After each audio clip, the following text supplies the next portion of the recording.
नमस्कार, Haribhoomi news bulletin में आपका स्वागत है। आज 24 नवंबर 2025 को माघ माह के शुक्ल पक्ष की चतुर्थी तिथि है। राहु काल शाम 4:05 से 5:24 बजे तक रहेगा। आज हरियाणा का मौसम साफ रहेगा। सुबह धुंध व पहाड़ी क्षेत्रों में बर्फबारी से ठंड बढ़ने की संभावना है। अब नजर डालते हैं आज की प्रमुख हेडलाइंस पर।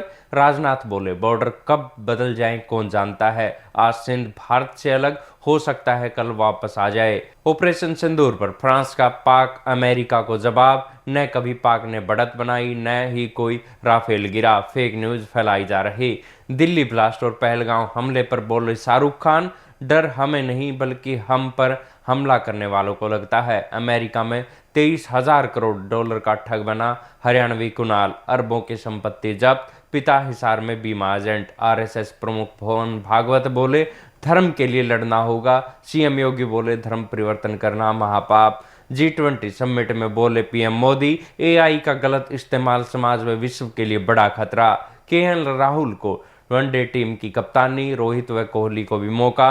पंत और जडेजा की भी वापसी। अब खबरें विस्तार से। श्री गुरु तेग बहादुर साहिब के 350वें शहीदी दिवस को समर्पित पंजाब सरकार की श्रद्धा और सत्कार से भरपूर पहल। पंजाब के 23 जिलों में गुरु साहिब के जीवन और बलिदान को दर्शाते light and sound show Srinagar, Gurdaspur, Faridkot और तख्त श्री दमदमा साहिब, तलवंडी साबो से अनंतपुर साहिब तक 4 महान नगर कीर्तन तथा 23, 24 और 25 नवम्बर को अनंतपुर साहिब में होने वाले भव्य समागमों में मुख्यमंत्री सरदार भगवंत सिंह जी मान की ओर से सभी को नतमस्तक होने का हार्दिक अनुरोध। आइए अपनी अटूट श्रद्धा और सत्कार के साथ इन समागमों का हिस्सा बने। सबसे पहले बात करते हैं सिंधी सम्मेलन में रक्षा मंत्री राजनाथ सिंह के बयान की। रक्षा मंत्री राजनाथ सिंह ने कहा कि सीमाएं कब बदल जाएं किसको क्या पता। आज भले ही सिंध की जमीन भारत का हिस्सा ना हो, लेकिन सभ्यता के हिसाब से सिंध हमेशा भारत का हिस्सा रहेगा। उन्होंने सीमा परिवर्तन की संभावना जताते हुए कहा कि कब बॉर्डर बदल जाए कौन जानता है, हो सकता है कल सिंध फिर से भारत में वापस आ जाए। राजनाथ सिंह ने पूर्व उप प्रधानमंत्री लालकृष्ण आडवाणी का भी जिक्र करते हुए कहा कि आडवाणी ने अपनी एक किताब में लिखा था कि सिंधी हिंदू, खासकर उनकी पीढ़ी के लोग, अभी भी सिंध को भारत से अलग नहीं मानते हैं। सिंध प्रांत 1947 में भारत पाकिस्तान के बंटवारे के बाद पाकिस्तान में चला गया था। ये पाकिस्तान का तीसरा सबसे बड़ा प्रांत है, जिसकी राजधानी कराची है। बंटवारे के दौरान 2 लाख वर्ग किलोमीटर में फैले थार रेगिस्तान का भी विभाजन हुआ था। बंटवारे के बाद हुए पलायन से सिंध की खुशहाली हिंसा और गरीबी में बदल गई। मिडिल क्लास हिंदू सिंध छोड़कर भारत चले आए। भारत से यहाँ आए मुस्लिम और सिंध के स्थानीय मुस्लिमों को रास नहीं आए और उन्हें मुहाजिर कहा जाने लगा। नतीजा ये हुआ कि सिंधी और मुहाजिरों के बीच लगभग साल तक हिस्सा छिड़ी रही, जिसने इलाके की तरक्की में बाधा डाली। रक्षा मंत्री ने रविवार को दिल्ली में आयोजित सिंधी सम्मेलन में बात कही। अब बात करते हैं ऑपरेशन सिंदूर पर अमेरिका व पाक को फ्रांस के करारे जवाब की। फ्रांस की नौसेना ने पाकिस्तानी मीडिया द्वारा फैलाए गए उन दावों का कड़ा खंडन किया है जिसमें दावा किया गया था कि मई 2025 के संघर्ष के दौरान पाकिस्तानी हवाई श्रेष्ठता की पुष्टि एक फ्रांसीसी कमांडर ने की थी और राफेल जेट को नुकसान पहुंचा था। जियो टीवी में दावा किया गया था कि फ्रांसीसी कमांडर कैप्टन जेविस लाउ ने ऑपरेशन सिंदूर के दौरान हवाई मुठभेड़ में पाकिस्तान की श्रेष्ठता को स्वीकार किया था और यह भी कहा था कि राफेल जेट को चीनी J-10C फाइटर की तकनीकी श्रेष्ठता के कारण नहीं गिराया गया। फ्रांसीसी नौसेना ने कहा कि कैप्टन लाउने ने ऐसे किसी भी प्रकाशन के लिए अपनी सहमति नहीं दी और लेख में व्यापक रूप से गलत और भ्रामक सूचनाएं हैं। बता दें कि ऑपरेशन सिंदूर पहलगांव आतंकी हमले के जवाब में भारत द्वारा पाकिस्तान और पाकिस्तान अधिकृत कश्मीर के स्थित आतंकी कैंपों पर किए गए हमलों के बाद हुआ था, जिसमें पाकिस्तानी सेना को काफी नुकसान हुआ था।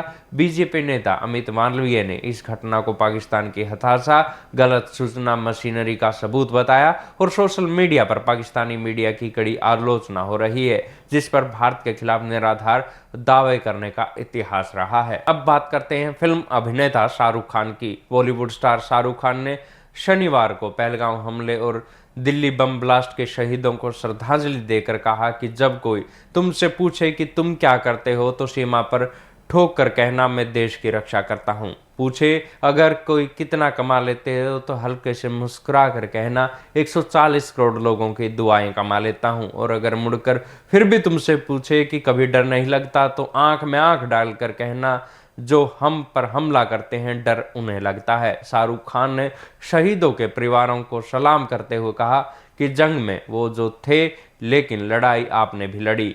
भारत कभी झुकता नहीं और जब तक वर्दी में लोग हमारी रक्षा करते हैं जब तक हमारे मुल्क से अमन और शांति को दूर करना नामुमकिन है। शाहरुख खान ने देशवासियों से अपील की कि जात पात भेदभाव तेरा मेरा भूलकर इंसानियत के रास्ते पर चलें ताकि हमारे वीरों की शहादत व्यर्थ न जाए। अगर हमारे बीच शांति होगी तो कोई भी चीज भारत को नहीं हिला सकती। अब बात करते हैं अमेरिका में पकड़े गए 23,000 करोड़ डॉलर के हरियाणवी ठग की।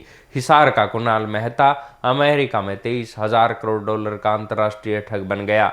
कुछ साल पहले अमेरिका शिफ्ट हुए लाखों की पॉलिसी बेचने वाले पिता के बेटे ने चंद वर्षों में अवैध क्रिप्टो मनी लॉन्ड्रिंग का एक विशाल साम्राज्य खड़ा कर लिया। अमेरिकी जांच एजेंसी FBI ने गिरोह का भांडाफोड़ किया। कैलिफोर्निया कोर्ट ने कुणाल ने अपना जुर्म भी स्वीकार किया। उसका गिरोह अक्टूबर 2023 से मार्च 2025 के बीच ऑनलाइन और नकली फोन नंबरों पर सोशल इंजीनियरिंग का इस्तेमाल कर पीड़ितों के खाते से क्रिप्टो करेंसी चुराता था, जिसे वैध बनाने के लिए कुणाल ने फर्जी कंपनियां बनाई और नकदी में बदलने के लिए 10% कमीशन लिया।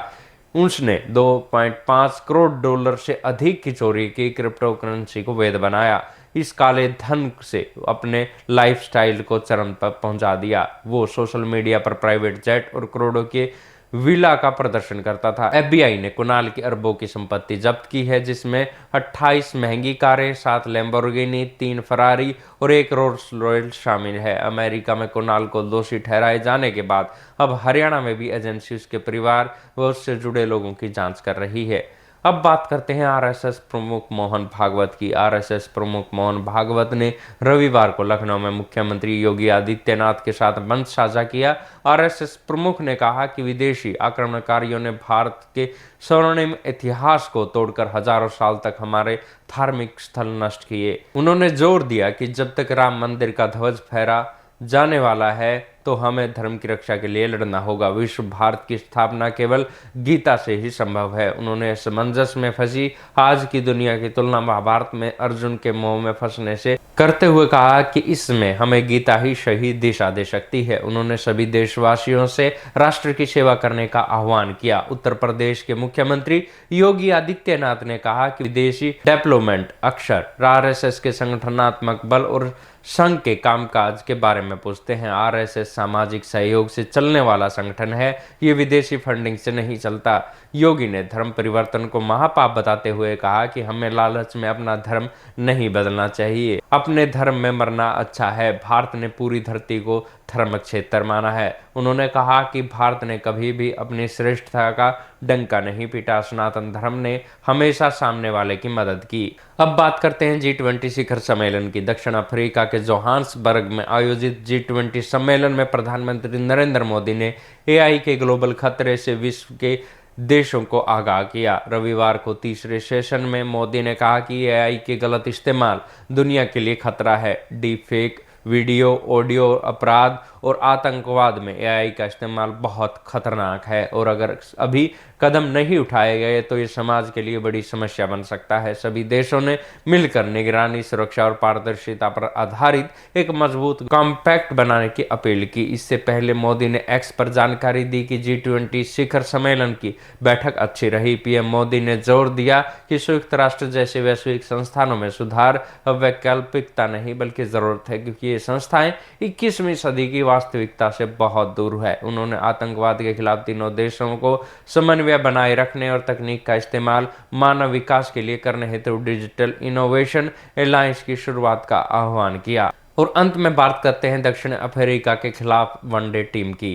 दक्षिण अफ्रीका के खिलाफ पहले टेस्ट मैच में शुभमन गिल के घायल होने के बाद दक्षिण अफ्रीका के खिलाफ KL राहुल को वनडे टीम का कप्तान बनाया गया है। टीम में रोहित शर्मा और विराट कोहली को भी मौका दिया गया है। दोनों खिलाड़ी 9 माह बाद भारत में वनडे मैच खेलेंगे। हार्दिक पांड्या, अक्षर पटेल और श्रेयस अय्यर को भी टीम में जगह नहीं मिली है। टीम में रविंद्र जडेजा व पंत को भी शामिल किया गया है। मोहम्मद सिराज, जसप्रीत बुमराह को आराम दिया गया है। प्रसिद्ध कृष्णा, हर्षित राणा और अर्शदीप सिंह को मौका दिया गया है। मोहम्मद शमी को फिर से इस बार मौका नहीं मिला है। टीम इस प्रकार होगी: केएल राहुल कप्तान और विकेटकीपर, रोहित शर्मा, यशस्वी जायसवाल, विराट कोहली, तिलक वर्मा, ऋतुराज गायकवाड़, ऋषभ पंत, ध्रुव जुरेल, नीतीश रेड्डी, रविंद्र जडेजा, वॉशिंगटन सुंदर, कुलदीप यादव, प्रसिद्ध कृष्णा, हर्षित राणा, अर्शदीप सिंह। दक्षिण अफ्रीका के खिलाफ पहला वनडे मैच 30 नवंबर को रांची में होगा। दक्षिण अफ्रीका 3 वनडे और 5 टी20 मैच खेलेगी। ऐसी ही खबरों से जुड़े रहने के लिए देखते रहिए हरिभूमि टीवी। और अधिक खबरों को विस्तार से जानना है तो हरिभूमि अखबार पढ़ें या हरिभूमि की वेबसाइट पर जाएं।